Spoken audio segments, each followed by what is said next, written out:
ಲಘು ಉದ್ಯೋಗ ಭಾರತಿ ಕರ್ನಾಟಕ, ಕೇಂದ್ರ ಆಹಾರ ಸಂಸ್ಕರಣಾ ಕೈಗಾರಿಕೆಗಳ ಸಚಿವಾಲಯ, ಸೂಕ್ಷ್ಮ ಸಣ್ಣ ಮಧ್ಯಮ ಉದ್ಯಮಗಳ ಸಚಿವಾಲಯ ಮತ್ತು ಐಎಂಎಸ್ ಫೌಂಡೇಶನ್ ಸಂಸ್ಥೆಗಳ ಸಹಯೋಗದಲ್ಲಿ ನಿನ್ನೆ ಬೆಂಗಳೂರಿನಲ್ಲಿ ಆಹಾರ ಸಂಸ್ಕರಣೆ, ಪ್ಯಾಕೇಜಿಂಗ್ ಸಂಬಂಧಿತ ವಲಯಗಳ ತಯಾರಕರು, ಸಣ್ಣ ಉದ್ದಿಮೆದಾರರು, ರಫ್ತುದಾರರು ಮತ್ತು ಖರೀದಿದಾರರಿಗಾಗಿ ಗ್ಲೋಬಲ್ ಫುಡ್ ಪ್ರೋ 2027 ವಸ್ತು ಪ್ರದರ್ಶನವನ್ನು ಹಮ್ಮಿಕೊಳ್ಳಲಾಗಿತ್ತು.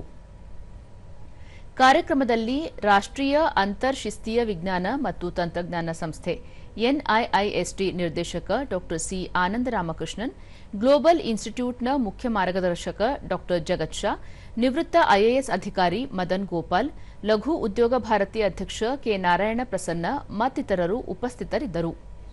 ಬಳಿಕ ಡಾ ಜಗತ್ ಶಾ, ಭಾರತದಿಂದ ಪ್ರತಿ ತಿಂಗಳು 100ಕ್ಕೂ ಹೆಚ್ಚು ಕಂಟೈನರ್ ಅಕ್ಕಿಯನ್ನು ವಿಶ್ವಸಂಸ್ಥೆಗೆ ರಫ್ತು ಮಾಡುತ್ತಿದ್ದೇವೆ. ನಮ್ಮ ದೇಶಕ್ಕೆ ವಿಶ್ವಸಂಸ್ಥೆಯು ದೊಡ್ಡ ಗ್ರಾಹಕ ಸಂಸ್ಥೆಯಾಗಿದೆ.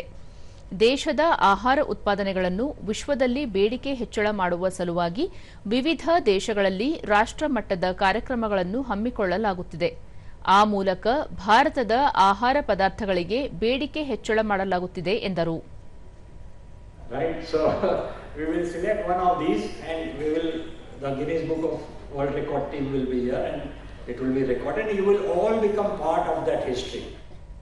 From farm to fork. ಲಘು ಉದ್ಯೋಗ ಭಾರತೀಯ ಉಪಾಧ್ಯಕ್ಷ ಡಾ ಸಚಿನ್ ಬಿ ಸಬಿನ್ಸ್, ಭಾರತದ ಆಹಾರ ಪದಾರ್ಥಗಳ ಕುರಿತಂತೆ ಯುರೋಪ್ ಸೇರಿದಂತೆ ಗಲ್ಫ್ ರಾಷ್ಟ್ರಗಳು ಅಂತಾರಾಷ್ಟ್ರೀಯ ಮಟ್ಟದಲ್ಲಿ ಪ್ರಚಾರ ಕಾರ್ಯಕ್ರಮಗಳನ್ನು ಹಮ್ಮಿಕೊಳ್ಳುತ್ತಿದ್ದೇವೆ.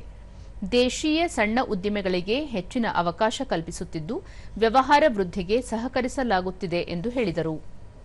Increase farmers' income, reduce post-harvest losses, promote rural industrialization, strengthen exports, and contribute significantly to India's vision of becoming a developed nation in 2047.